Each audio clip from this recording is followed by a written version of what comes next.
So left hand one here was kind of your before, where the sort of your club now is back more towards the middle part of your body, shaft's a bit behind. Your left hand grip for me now gets a little bit weak because of it. Okay, now weak in terms of position, it's not a pressure or performance, just that's weak, that's strong. Okay. Yeah. Now you can see when you do your sort of little check here now with the club, you put your hands kind of your sort of thumb and forefinger to get the measurement. Okay, you could still do that, but when the club goes on the ground, we have the club face closed. What we did in this one here now was lift the club up here. Now you turn the club face down, so it's probably 11 o'clock-ish. Then when the club head goes down here, you just push your hands. See how you push your hips forward there? A little bit of hips fine, but we want to go back with the hips, which you do in a second. There you go. And then the hands go forward, okay? So when you look at those, it's not massively different. I mean, the little lines that the thumb and forefinger make now going more up towards your right shoulder, whereas this one's a bit more towards the centre of your chest. So that's strengthening the grip. The logo is on your underarm. There's more visible, okay? Yeah. So that's going to help you square the club face up naturally.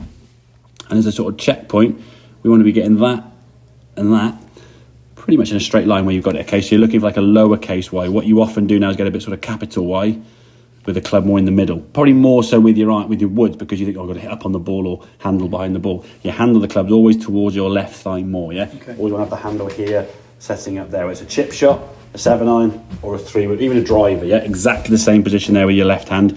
So because of that setup here now, you're going to find that golf club's going to come back more square to target. So from here now, it's going to make sense for your hips to shift. Now you watch, as much as you felt I turn my loads or shifted, look how much they actually shifted there. Not really. And then when you hit the golf ball, they're already spinning behind that green line as you hit it, yeah? So even though you felt like you got here and went whoosh, you actually went probably about that much and went and then still spun on the corner. Hence why when the club was square, it started left and just stayed left, yeah? Okay. But once you start seeing a golf ball stay left and not curve back, shifting your body weight to change your path this way towards target will make sense. Okay. If your golf ball's going and curving off to the right, the thought of bringing the club more on this direction doesn't make any sense to you at all. So I think from a practice perspective, start with up here, club, so you're gripping the club, basically the same position with the writing now is obviously the left. Yeah. Put it down there and just tip this way. Okay. And then learn what that feels like, yeah? My hands are over my foot, my head feels way behind the ball, yeah? Look in the mirror, how does it look, yeah? Send some vids across, pictures and stuff, say, okay, am I in the right spot? Brilliant. What you'll end up doing is if you look at this position here now and just compare that, I mean, when you first got there, you felt your head was back here, so wasn't it? When I first, you went, oh my God, am I going to contact with the ball from there? Surprising how far behind the ball the head isn't now. If you've got a line from basically middle of your head there, that's how far behind the ball your head is. Okay. Yeah. Back of the club head, yeah. It's not marked, but that's kind of where you want to have it, okay? Whereas you sometimes put the club leaning back a little bit, which then causes that face to come back open, and that causes then your body to react in such a way to try and twist left to try and fix it. And again, sometimes you'll fix it, okay, but it's inconsistent. There'll come a point where you can't fix it, and hence why you come to there. You've been playing quite a bit, and just getting a little out of and it's gone. Yeah? Yeah. So nip it in the bud now. Get that set up and that grip position slightly better. So you should see that logo of your left hand a bit more clearly. That's the key thing, okay? Yeah.